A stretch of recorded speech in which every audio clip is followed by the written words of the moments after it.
At Christmas dinner, my grandfather set down his wine glass and looked at me across the table with that warm smile he'd always had. 26 people crammed into my parents' dining room. Ham and turkey and all the sides covering every surface. My brother Dean at the head of the table telling some story about his latest business success. My sister Claire laughing at all the right moments. My parents beaming with pride at their golden child. Standard Morrison family Christmas. Conversations flowing. Wine pouring. That comfortable chaos of a large family gathering. Then Grandpa asked the question that detonated everything. "So, Cameron," he said, loud enough that nearby conversations paused. "How do you like the cabin? I drive past it sometimes when I'm up near Granby. Looks like it's holding up well. You maintaining it okay?" I smiled, nodded politely, had absolutely no idea what he was talking about.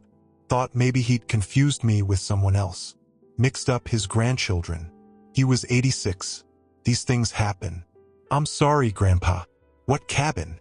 The words were barely out of my mouth when I saw it. The shift. My mother's fork clattered to her plate. The color drained from her face. My father went absolutely still. That frozen-in-place stillness of a deer in headlights. Of someone who's just been caught in something they can't explain away. Grandpa's smile faltered. Confusion crossed his face. Then concern. Then something that looked like dawning horror. "The cabin," he said slowly, each word deliberate. "The one on Lake Granby. The 3-bedroom property with the dock and the boathouse. The one I bought you for your 30th birthday. 5 years ago." The room didn't go silent immediately. Took a few seconds for people to realize something was wrong. For the atmospheric shift to register. For conversations to die and attention to turn to our end of the table.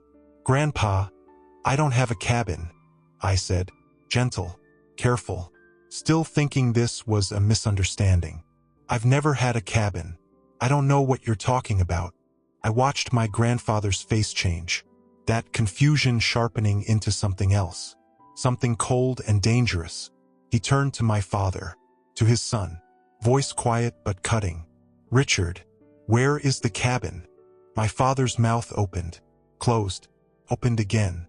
No sound came out. My mother had both hands over her mouth. Eyes wide with panic.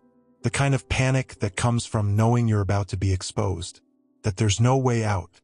That everything is about to fall apart. Grandpa stood up slowly, deliberately, every eye at that table turning to watch. "Richard," he said again, louder now. 5 years ago, September 2018, Cameron's 30th birthday, I wrote you a check for $380,000. I gave you the realtor's information, the property listing, specific instructions to handle the purchase and put the deed in Cameron's name. You said you would. You thanked me. You promised me you'd take care of it. You sent me photos of the property. You told me Cameron loved it. Where is the deed? My father tried to speak. "Dad, we can explain. It's complicated. There were circumstances. Cameron didn't need." Grandpa's hand slammed down on the table. Glasses jumped. Silverware clattered. My 3-year-old nephew started crying. Several people gasped. "Complicated." Grandpa's voice filled the room. "I gave you $380,000 to buy Cameron a birthday present. To give him something meaningful. Something he'd have for life. I trusted you. And you're telling me it's complicated." My mother was sobbing now. Full, body-shaking sobs. My sister Claire had gone pale. Dean was staring at his plate like he wished he could disappear into it. And me, I was sitting there, trying to process, trying to understand what I was hearing. $380,000. For a cabin. For me. 5 years ago. For my 30th birthday. A birthday where I'd received a card from my parents and a $50 gift card to REI. A birthday where I'd thought Grandpa had forgotten me entirely because he hadn't sent his usual check. A birthday where I'd told myself it didn't matter. That I didn't need gifts. That turning 30 was just another day. And all along there had been a cabin. Worth more than $250,000. That was supposed to be mine. "Show me the paperwork," Grandpa said. Voice like ice now. All the warmth gone. replaced by fury barely contained. Show me the deed with Cameron's name on it. Show me closing documents. Show me the title transfer. Show me anything. Anything at all that proves you did what I asked. What I paid for. What I trusted you to handle. More silence. My father looking at my mother. My mother shaking her head. Crying so hard she couldn't breathe. And slowly, horribly, I understood. They'd taken it. The money. The cabin. The birthday present my grandfather had spent nearly $400,000 on. They'd taken it. And I'd never known. Had never been told. Had spent 5 years thinking nobody cared enough about my 30th to do anything special. Where is it? I asked. My voice sounded strange. Distant. Like it was coming from somewhere outside my body. Where's my cabin? My father finally looked at me. Guilt written all over his face. The kind of guilt you can't hide. Can't explain away. Cameron's son, We made a decision. We thought Dean was going through such a hard time. His business had just failed. He needed something. Needed an asset. Needed. He stopped. But he'd said enough. More than enough. Dean has my cabin, I said. Not a question. A statement. A realization crystallizing into certainty. My father nodded. Barely. Just a slight movement of his head. But enough. We put it in his name. He was struggling. You were doing fine. You had a good job. Career. You didn't need a cabin. But Dean needed something to build on. Something to give him hope. Something to... I held up my hand. Couldn't listen to more. Couldn't hear him justify. You took $380,000 that Grandpa gave you specifically for me. And you gave it to Dean. You committed fraud. You stole from your own son. And you're standing there trying to explain it away like it was a reasonable family decision. My mother tried to speak through her sobs. We didn't steal. We're your parents. We know what's best for the family. We made a choice. We thought you'd understand. You're so stable. So successful. Dean needed it more. He's always struggled. Always needed more support. More help. We were just trying to help him. We thought... Grandpa cut her off. Voice like thunder. Susan, you stole from your son. From my grandson. You took money I gave with explicit instructions. Money that wasn't yours to redistribute. Money that was meant for one person and one person only. That's theft. That's fraud. That's unforgivable. He turned to Dean, my brother, who still hadn't looked up, who was staring at his plate like he could will himself invisible. Dean, Grandpa said. Look at me. Dean didn't move. Dean, look at me. Slowly, Dean raised his head. Miserable. Caught. Did you know? Grandpa asked. Did you know that cabin was supposed to be Cameron's? That the money came from me specifically for your brother's 30th birthday? Dean's face answered before his mouth did. Yeah, he said quietly. I knew. The table erupted. My aunt yelling. My uncle demanding explanations. Claire shouting at our parents. Cousins arguing. My nephew crying louder. Pure chaos. 26 people who'd been enjoying Christmas dinner now watching our family implode in real time. And me.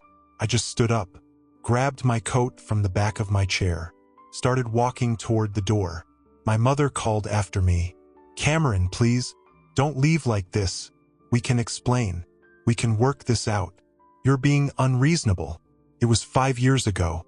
Just let it go. Dean needed it. You don't even like camping. Why do you care about a cabin you'd never use? I stopped at the door, turned back, looked at my mother, this woman who'd raised me, fed me, clothed me, and apparently stolen nearly $400,000 from me without a second thought. I care, I said, because it was mine, because Grandpa chose it for me. Because you took it and gave it to someone else and lied about it for 5 years. I care because every single one of you knew I'd been robbed, knew Dean was living in my property, and nobody said a word, not one word in 5 years. That's why I care. I left, walked out into the cold December night, got in my car, drove away from my parents' house, away from the family gathering, Away from 26 people who just watched the Morrison family secret explode. I drove to my apartment in Boulder. 1-bedroom place. Nothing fancy. Parked in my spot.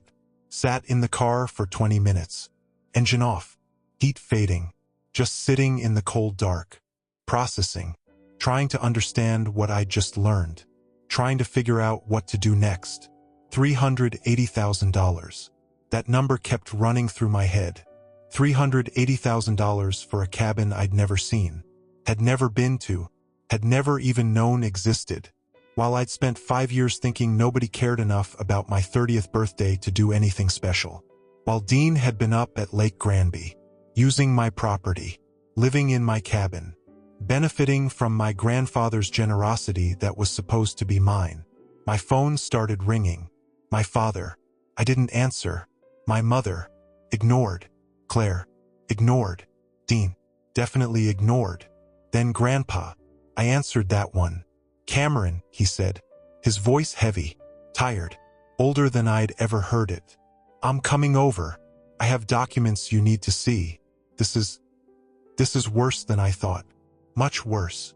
He arrived an hour later, carrying a leather briefcase that looked older than I was. I let him in. Made coffee neither of us drank. We sat at my kitchen table. The same table I'd bought at IKEA 6 years ago when I moved to Boulder. The table where I'd eaten countless meals alone. Where I'd worked on engineering projects late into the night. Where I'd celebrated quiet birthdays by myself because my family was always too busy to come to Boulder.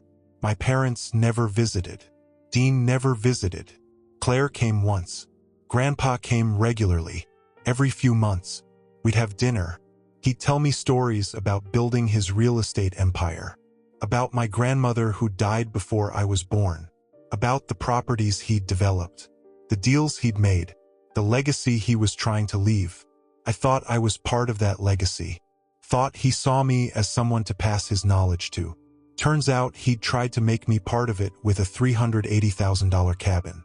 And my parents had stolen it. Grandpa opened his briefcase. Pulled out a stack of documents. I went home after dinner, he said. Pulled everything I had. Every record. Every document related to gifts I've given you kids over the years. I thought your parents were being honest. Thought they were distributing things fairly. I was wrong. So wrong. He laid out the first document. A check. $380,000. Made out to Richard Morrison. Date. September 10th, 2018. Memo line. For Cameron's 30th birthday cabin. Lake Granby property. The check was cashed September 12th, 2018. 2 days later, my parents had taken that money, deposited it, used it to buy the cabin, and never told me. Here's the closing documents, Grandpa said, sliding more papers across. Property on Lake Granby. 3 bedrooms, 2 bathrooms, 2,000 square feet. Dock, boathouse, 1.2 acres. Purchased September 28, 2018. Sale price, $378,000. Title holder, Dean Richard Morrison. Not Cameron. Dean, my younger brother. The golden child. The one who could do no wrong. Who got everything handed to him. Who now, apparently, had a cabin worth nearly $400,000 that was supposed to be mine. I have letters, Grandpa continued, pulling out more papers. Letters I sent your father over the years. Checking in. Asking about the cabin. Asking if you were enjoying it. Here, look at these. I read through them. Grandpa's neat handwriting on his personal letterhead. Just wanted to check in on Cameron's cabin. Hope he's getting good use out of it. Drove past the Lake Granby property last week. Looks well maintained. Glad Cameron is taking care of it. Thinking about Cameron's 30th birthday gift. Hope the cabin has been everything I hoped it would be for him. And my father's responses. Typed emails. Cameron loves the cabin. Goes up there constantly. So grateful for your generosity, Dad. The cabin is perfect. Cameron's made it his own. You did good. Can't thank you enough for what you did for Cameron. He cherishes that place. Every word a lie. Every sentence a betrayal. Every response designed to keep Grandpa from asking me directly, from discovering what they'd done. "There's more," Grandpa said, his voice breaking slightly. "Cameron, I've been giving you kids money for years, through your parents. I thought they were being fair, distributing equally. I gave them money for all three of you, college funds, down payments, emergency funds, business investments, everything equal. Or so I thought." He pulled out a ledger, old-fashioned accounting book, the kind with columns and handwritten entries, the kind Grandpa had used his whole career before computers. "I keep records," he said, "always have, every dollar I give, every distribution I authorize. I've been doing it for 40 years. It's a habit, and I was going through it tonight. After dinner, after what happened, I was comparing what I gave versus what your parents said they distributed to you. The numbers don't match. They don't match at all." He opened the ledger, showed me pages of entries going back a decade, year by year, gift by gift. The left column, what Grandpa gave. The right column, what my parents reported distributing. "Look," he said, pointing. "Year 2016. I gave $50,000 for college graduation gifts. 25 for you, 25 for Dean. You'd both just graduated. Your parents confirmed they gave Dean $50,000. Said you'd gotten scholarships and didn't need it. Kept your 25. I stared at the entry. "I didn't get any graduation money," I said. "I thought you'd just given Dean something. I didn't know there was supposed to be something for me too." Grandpa's face crumpled. "There was. I gave them money specifically for you. They kept it." He flipped pages. "Year 2017. Down payment assistance. I gave $30,000 for each of you. You were both looking at buying places. Your parents confirmed they gave Dean $50,000. Said you decided to keep renting. Kept your $30,000. I shook my head. I couldn't afford a down payment. I wanted to buy, but I didn't have the money. I thought I just had to save longer. Had to wait. I didn't know there was money available." Grandpa kept going. Entry after entry, year after year. Money given for Cameron. Money not received by Cameron. Money given to Dean instead. Or kept by my parents. Or disappeared into whatever they'd used it for. Year 2018. The cabin. 380,000. You know how that went. He flipped forward. Year 2019. Emergency fund. I gave $15,000 for each of you. You were both dealing with unexpected expenses. Your parents confirmed they gave Dean $25,000. Said you'd handled your emergency on your own. Kept your $15,000. I remembered 2019. My car had died. Needed a new transmission. Cost me $8,000. Wiped out my emergency fund. I'd asked my parents for a loan, just to cover it until I could replenish savings. They'd said no. Said I needed to learn to handle my own problems. That asking for money was weak. That Dean would never ask for help like that. And all along Grandpa had given them $15,000 specifically for my emergency. They'd kept it. Told him I'd handled it myself. Let me drain my savings while they pocketed money that was meant to help me. Year 2020. Business investment funds. I gave $40,000 for each of you. You were talking about starting a consulting practice. Dean was starting another business. Your parents confirmed they gave Dean $60,000. Said you changed your mind about the consulting practice. I had changed my mind because I couldn't afford to start it. Couldn't afford to leave my stable job without capital to fall back on. Had told my parents I wished I could take the risk but didn't have the financial cushion. They'd nodded sympathetically. Said sometimes stability was more important than dreams. Had never mentioned that there was $40,000 sitting there that could have been my cushion, my safety net, my chance to take that risk. They'd given it to Dean instead. Funded his business, his dream, his risk, while I'd stayed at my job, played it safe, thought I couldn't afford to do otherwise. Grandpa was crying now, full tears running down his face. Cameron, I added it up. Over 10 years. From 2015 to 2024. I gave your parents $530,000 designated specifically for you. Money with your name on it. Money meant to help you build your life. Your parents distributed about $50,000 of it to you. The rest, $480,000. They kept it, gave it to Dean, used it for themselves. I don't know, but you never got it. Never even knew it existed. $530,000. Over 10 years. An average of $53,000 a year. Money that could have changed my life. Could have let me buy a house. Start a business. Take risks. Build something. Money that was mine. That Grandpa had given specifically for me. That my parents had systematically stolen. Year after year. Gift after gift. Lie after lie. Add in the cabin, I said quietly. My brain doing the math automatically. 380,000. Plus 480,000 in other gifts. That's $860,000 total. Grandpa nodded. $860,000. That I gave for you. That you never received. That your parents stole from you over a decade. Cameron, I'm so sorry. I should have checked. Should have asked you directly. Should have verified instead of trusting. This is my fault. I shook my head. This isn't your fault. You trusted your son. Your daughter-in-law. You thought they'd do the right thing. They're the ones who stole. They're the ones who lied. Not you. But inside I was reeling. $860,000. Nearly $1 million. Stolen from me over 10 years by my own parents. Given to my brother. Used for who knows what. While I'd struggled. Saved. Worked overtime. Denied myself things because I couldn't afford them. Because I thought I had to do it all on my own. Because I didn't know there was help available. Help that was supposed to be mine.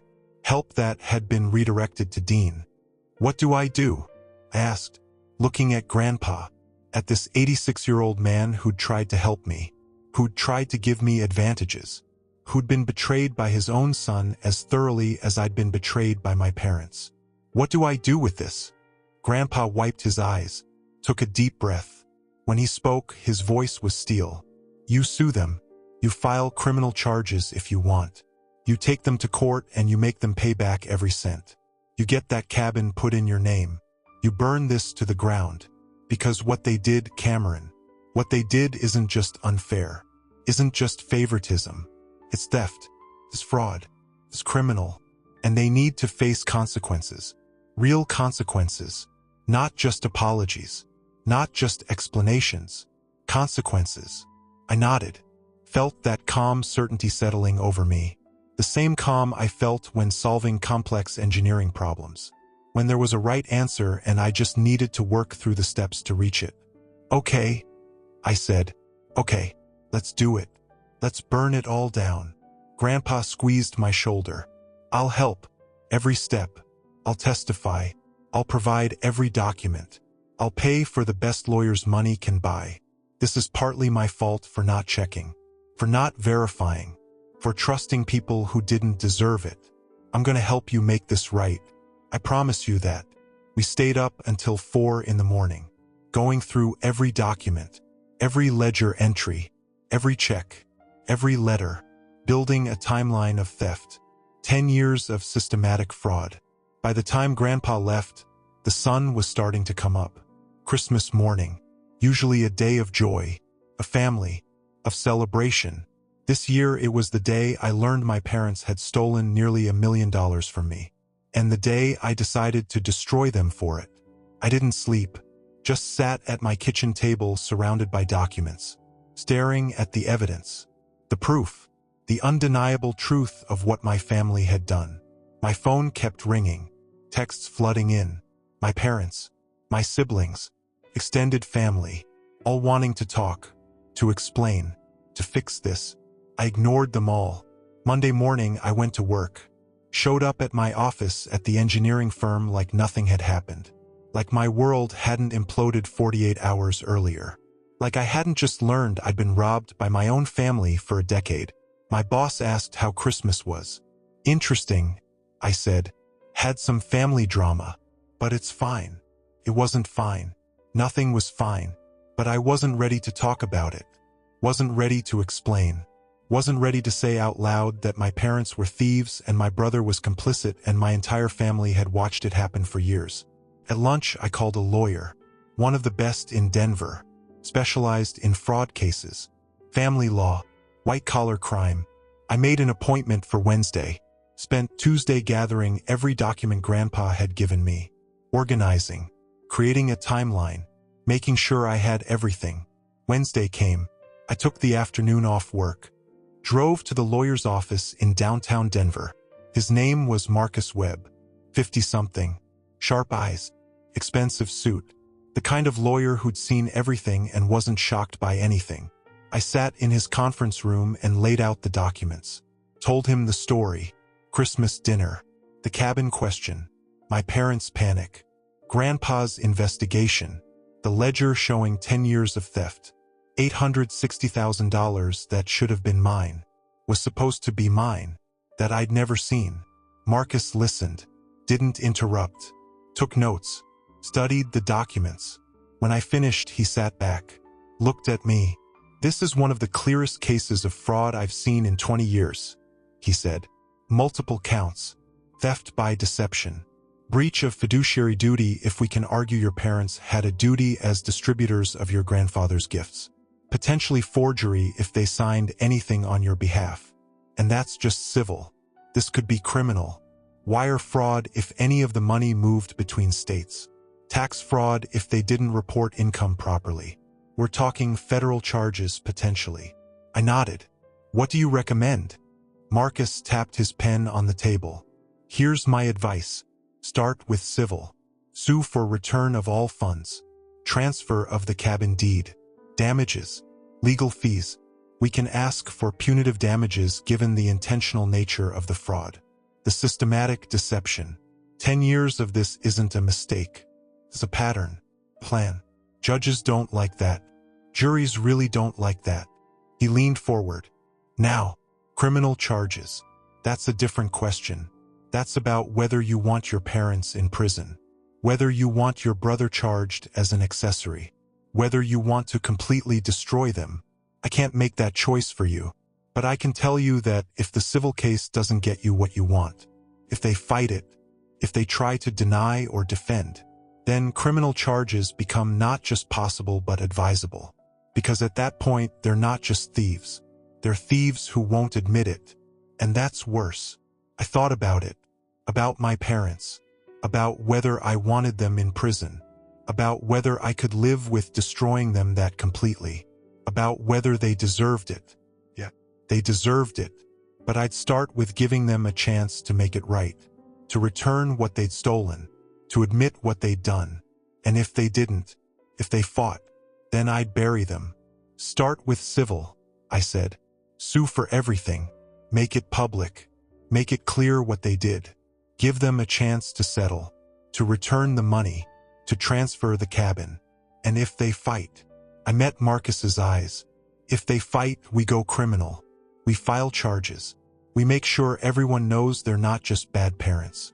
They're criminals." Marcus smiled. Not friendly, professional. The smile of a lawyer who'd just been given clear instructions and a winnable case. "I'll have papers drawn up by Friday. We'll file Monday. This is going to be public, Cameron. Your family's dirty laundry aired in court documents. The media might pick it up. Are you prepared for that?" I nodded. "They stole from me for 10 years. Let everyone know. Let the whole world know what they did. I don't care about embarrassment. I care about justice." Papers were filed Monday, December 30th, 2024. Civil suit against Richard Morrison and Susan Morrison. Fraud, theft, breach of trust, demanding return of all stolen funds, transfer of Lake Granby property, punitive damages, legal fees. Total amount requested $1.2 million, $860,000 in stolen money and property, $340,000 in damages, penalties, and legal costs. The local news picked it up immediately. Man sues parents for nearly $1 million in stolen inheritance. The story went viral. Reddit threads, Twitter discussions, TikTok videos. Everyone had an opinion. Some said I was ungrateful. That family doesn't sue family. That I should forgive and move on. Others said my parents were monsters. That theft is theft. That blood doesn't give you the right to steal. I didn't engage. Didn't read comments. Didn't participate in the discourse. Just focused on the case. On getting back what was mine. My parents tried calling. Every day. Multiple times a day. Left voicemails. Long, rambling explanations. Cameron, please. We never meant to hurt you. We were trying to help Dean. He was struggling. You were doing fine. We made a mistake. We're sorry. Please don't do this. Please don't tear the family apart over money. We can work this out. Just drop the lawsuit. Let's talk. Like family. Please. I didn't respond. Blocked their numbers. Dean tried to. Showed up at my office. Got past security somehow. Walked into my office while I was in a meeting with a client. Cameron, we need to talk. This is insane. You're suing mom and dad? Over a cabin you didn't even know existed until a week ago? Over money you never missed? This is crazy. They're your parents. My parents. Our parents. You can't do this to them. I excused myself from the meeting. Walked Dean out to the lobby. Spoke quietly so the whole office couldn't hear. Dean, that cabin was supposed to be mine. Grandpa spent nearly $400,000 on a birthday present for me. Mom and Dad stole it. Gave it to you. You knew it was mine. You lived in it for 5 years knowing it was supposed to be mine. And now you're here telling me I can't sue them? That I should just let it go. Dean's face flushed. I didn't steal anything. They gave it to me. How was I supposed to know? I cut him off. You told Grandpa you knew. Christmas dinner. He asked if you knew the cabin was supposed to be mine. You said yes. You admitted it. In front of 26 people. So don't stand here and pretend you're innocent. You're not. You're a thief. Just like them. His face went from red to white. Cameron, please. That cabin. It's my business. My retreat center. Everything I have is tied up in that property. If you take it, I lose everything. I'll be bankrupt. Homeless. Please. I'm your brother. I stepped closer. Voice even quieter. You're not my brother. Brothers don't steal from each other. Brothers don't take what isn't theirs and pretend it is. Brothers don't watch their sibling get robbed and say nothing. You're just a guy who benefited from theft. And now I'm taking back what's mine. You have 30 days to vacate the property once the title transfers. I'd start packing. Dean left. I went back to my meeting. Apologized to my client. Finished the consultation. Worked until 8. Went home. Found my sister Claire sitting on my doorstep. You're avoiding everyone, she said. I unlocked my door. I'm not avoiding. I'm protecting myself from people who think I should forgive theft because we share DNA. She followed me inside. Uninvited but expected. Claire had always been the peacemaker. The mediator. The one trying to keep everyone happy. Cameron, I get it. I understand you're hurt. What Mom and Dad did was wrong. I'm not defending that. But suing them? Taking everything? Destroying the family? Is that really what you want? I turned on lights. Dropped my bag. Claire, they stole nearly $1 million from me. Over 10 years. Systematically. Deliberately. They gave it to Dean. Let me struggle. Let me think I had to do everything alone. While they were funneling money that was supposed to be mine to him. So yeah, I'm suing. And if that destroys the family, they destroyed it. Not me. She sat on my couch. Dean's going to lose everything. I sat across from her. Dean's going to lose what was never his to begin with. He's going to face consequences for living in a stolen cabin for 5 years. For benefiting from fraud. That's not me being cruel. That's just reality catching up. Claire looked at me. Really looked. You've changed. You're harder.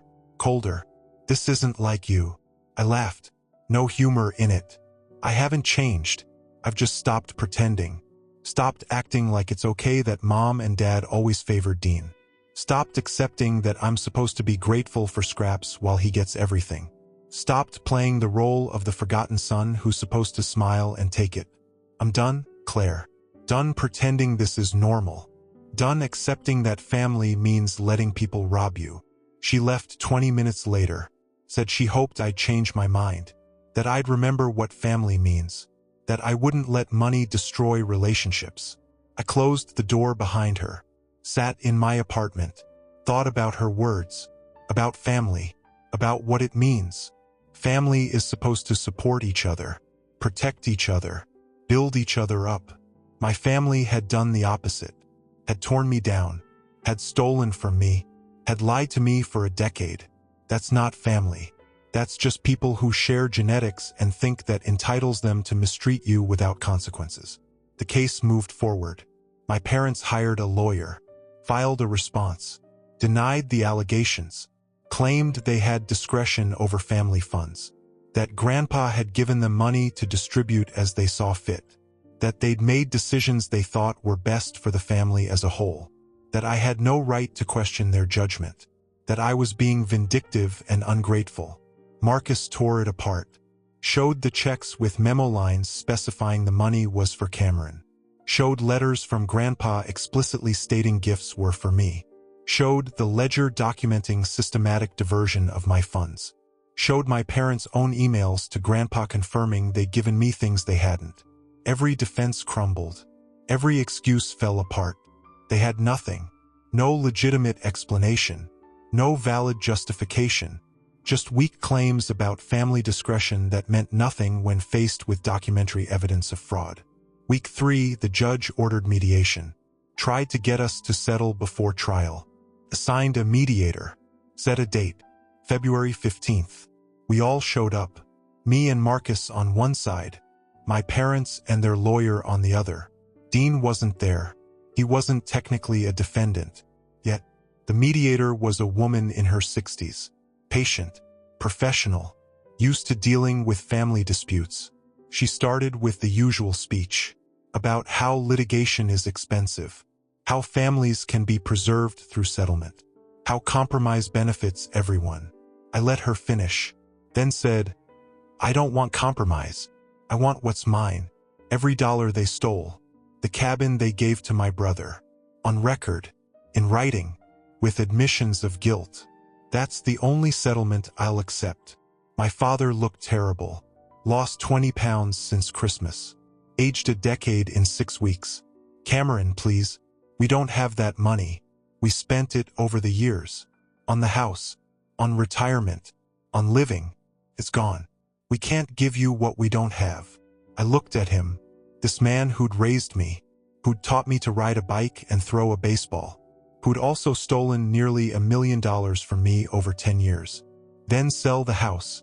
Cash out your retirement accounts. Take loans. Liquidate assets. I don't care how you get it, but you're going to pay me back. Every cent. My mother started crying. Again. She'd been crying for 6 weeks straight apparently. "Cameron, that house is our home. We've lived there 30 years. You can't ask us to sell it. We're too old to start over. Please, have mercy. We're your parents. We love you." I leaned back. "If you loved me, you wouldn't have stolen from me. If you loved me, you would have treated me equal to Dean. If you loved me, you would have told the truth when Grandpa asked about the cabin. You don't love me. You love Dean. That's fine. But you don't get to steal from me and call it love." The mediation failed. Lasted 2 hours. Ended with my parents offering $50,000 and a written apology. No admission of wrongdoing. No transfer of the cabin. Just money and words. I said no. Told Marcus to proceed to trial. If they wanted to fight, we'd fight. And we'd win. Because we had evidence. We had documents. We had Grandpa's testimony. We had everything. Trial was set for April. My parents tried one more approach. Sent my aunt. My mother's sister. Someone I'd always liked. Someone who'd always been kind to me. She came to my apartment. Brought homemade cookies. Tried the gentle approach. "Cameron, honey, your mother is a wreck. Your father's having chest pains. The stress is killing them. Literally. The doctor says your dad might have a heart attack if this continues. Do you want that? Do you want to be responsible for your father's death?" I took a cookie. It was good. My aunt made excellent cookies. Aunt Linda they stole from me for 10 years. If the stress of facing consequences is killing them, that's not my fault. That's theirs. They could settle, could admit what they did, could pay back the money, could transfer the cabin. But they're choosing to fight, to deny, to claim they did nothing wrong. That choice is stressing them. Not me. She tried again. But you're their son. Don't you think you owe them something? They raised you, fed you, educated you, gave you opportunities. Doesn't that count for something? I set down the cookie. Aunt Linda, here's what they gave me. They gave me a childhood where I was constantly compared to Dean and found wanting. They gave me teenage years where my accomplishments were dismissed while his were celebrated. They gave me an adulthood where I thought I had to do everything alone because nobody would help. And all along, they were stealing money that was supposed to help me. So no, I don't think I owe them anything. I think they owe me $860,000 plus damages. That's what they owe me. She left. The cookies sat on my counter. I ate them over the next week. They were delicious. Didn't change my mind. 2 weeks before trial, my parents caved. Their lawyer called Marcus. They want to settle. They can't go to trial. The stress, the publicity, the shame. They're ready to negotiate. We met again. Same conference room. Different energy. My parents looked beaten, defeated, broken. What do you want? Their lawyer asked. Marcus slid a settlement agreement across the table.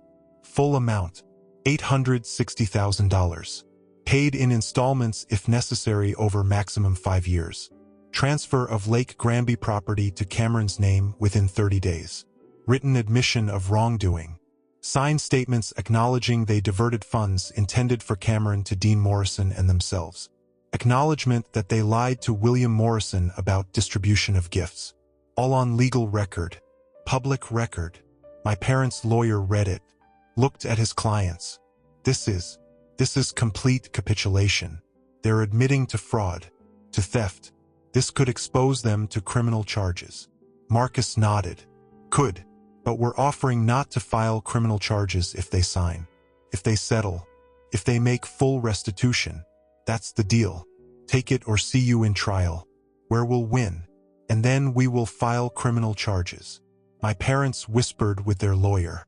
For 10 minutes, we waited. Finally, my father spoke. We'll settle. We don't have $860,000, but we'll sell the house, use the equity, pay you in installments, whatever it takes. Just, please, no criminal charges. We can't. We're too old for prison. The settlement was signed April 3, 2025. My parents agreed to pay $700,000 immediately from the sale of their house. The remaining $160,000 in monthly installments of $5,000 over 32 months. The cabin would be transferred to my name within 30 days. They signed written admissions of fraud, of theft, of lying to Grandpa, of diverting my funds to Dean. All on public record, permanent, undeniable. They put their house on the market April 5th. $2 million house in Cherry Hills Village. House they'd owned for 30 years. Raised their kids in, planned to retire in. Sold in 3 days. Multiple offers. They took one for $2.1 million. After paying off the remaining mortgage and closing costs, they netted $1.8 million. $700,000 came to me immediately. They bought a 2-bedroom condo in Aurora with the rest. Downsized, dramatically, from a mansion to a middle-class apartment. Dean had to move out of the cabin. Had 30 days once title transferred. He called me, begging for more time. Cameron, please. I need at least 60 days. I have to find a place. Move my business. Figure out what I'm doing. Please. I'm your brother. I was unmoved. You have 30 days. That's what the settlement says. That's what the law requires. Use them wisely. He moved out on day 29. Left the place trashed. Dishes in the sink. Trash everywhere. Furniture damaged. Out of spite or carelessness, I didn't know. Didn't care. I hired cleaners. Had everything of his boxed up. Put in a storage unit I rented in his name. Sent him the first month's bill. He didn't pay. I let the unit go to auction. His stuff was sold to cover unpaid rent. His problem? not mine. I visited my cabin for the first time in May. Drove up to Lake Granby on a Saturday morning. My cabin. Not Dean's. Not my parents'. Mine. The place my grandfather had bought for me 5 years ago. The place I should have been visiting every weekend for the past 5 years. The place that had been stolen from me. It was beautiful. 3 bedrooms. 2 bathrooms. 2,000 square feet of wood and windows and mountain views. The dock extending into the lake. The boathouse with a canoe and kayak Dean had left behind. 1.2 acres of pine trees and peace. I walked through it, room by room, imagining what it would have been like if I'd known about it 5 years ago. If I'd been able to come here on weekends. If I'd had this place to escape to when work was stressful or life was hard. This place that was supposed to be mine. This gift my grandfather had given me that my parents had stolen. I sat on the dock, feet dangling over the water, watched the sun set over the mountains, and I felt, not happy exactly, not vindicated, just right, like the universe had finally corrected itself, like justice had been served, like I'd taken back what was mine and nobody could take it from me again. My phone rang. "Grandpa, how's the cabin?" he asked. I smiled. "It's perfect. Exactly what I would have chosen if I'd known I was choosing. Thank you for buying it, for finding out what they did, for helping me get it back. Thank you for everything." He was quiet for a moment.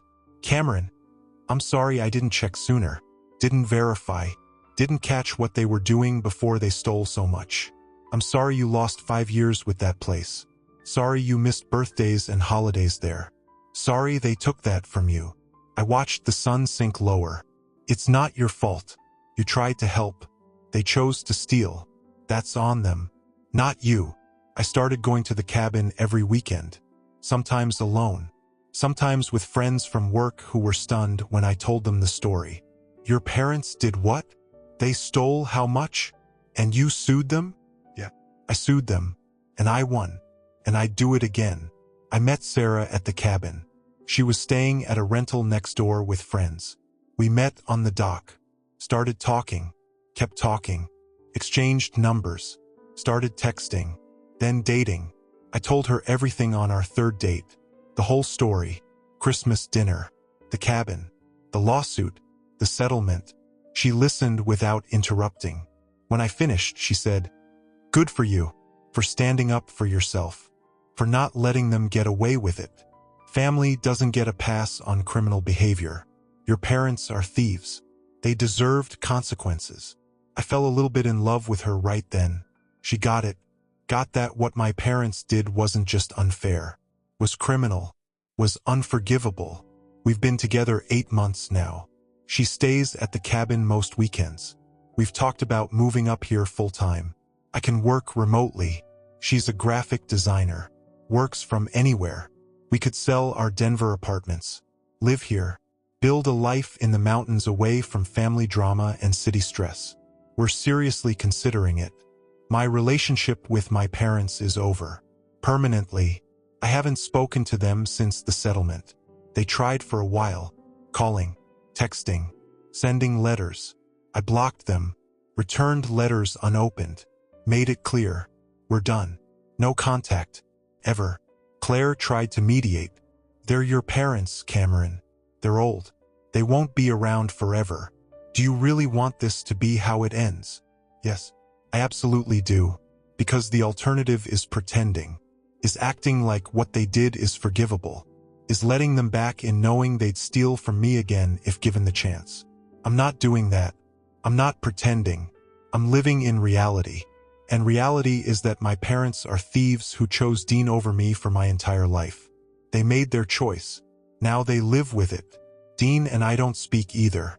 He sent an email 6 months after the settlement. Long apology. About how he was young and stupid. How he didn't realize how wrong it was. How he's sorry and wants to make amends. I didn't respond. Dean had 5 years to make amends. 5 years living in my cabin knowing it was supposed to be mine. 5 years benefiting from fraud. He never said a word. Never told me. Never told Grandpa.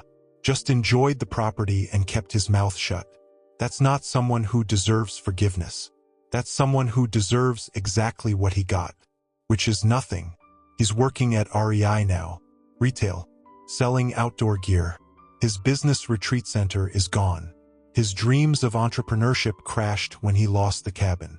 He's living in a studio apartment, driving an old car, working for hourly wages. Some people would say I destroyed his life. I'd say I just stopped letting him live in a house he'd stolen. My grandfather and I are closer than ever. We have dinner every Tuesday when I'm in Denver. Every Saturday when I'm at the cabin. He comes up sometimes, stays a few days. We fish, we talk, we watch the sunset from the dock. He's leaving me everything in his will. Not because I sued my parents. He'd decided that years ago, but he's made it ironclad now. Trusts and legal protections that my parents can't touch, can't challenge, can't divert. When I'm gone, he says, you're going to have everything I built, not your father, not Dean, you, because you're the only one who didn't try to steal from me, who didn't betray my trust, who deserved it. I hope that's decades away. Hope Grandpa lives to be 100. But when it comes, I'll be ready, and I'll make sure every dollar goes where he intended. No diversions, no theft, no lies. I'm 36 now. 15 months since Christmas dinner exploded. 15 months since I learned the truth about my family. 15 months since I decided to fight back. People ask if I regret it, if I miss my parents, if I wish I could fix it. No, I don't regret a thing. I don't miss people who stole from me, and there's nothing to fix, because what they did wasn't a mistake. It was a decade-long pattern of theft and fraud and betrayal. You don't fix that. You don't forgive that. You just accept it and move on. And I've moved on to a life with a cabin on Lake Granby, with a grandfather who actually cares about me, with a girlfriend who thinks I'm brave for standing up to family, with weekends in the mountains and peace in my life, with boundaries that protect me from people who'd hurt me, with consequences for those who wronged me. I'm good, better than good. I have what's mine, what was always supposed to be mine, what I had to sue my own parents to get. But I got it, and nobody can take it from me again. That's what matters. Not the relationship with my parents, not the connection with Dean, not the approval of extended family who think I should have forgiven. What matters is that I stood up for myself, demanded justice, got what was mine, and built a life that doesn't include people who'd steal from me. That's success. That's winning. That's exactly where I'm supposed to be. Thank you for walking this journey with me. Before you go, I've left 2 more stories here on your screen. Both from men who discovered that family isn't always who you're born to. It's who stands by you when the truth comes out. Click on whichever one calls to you.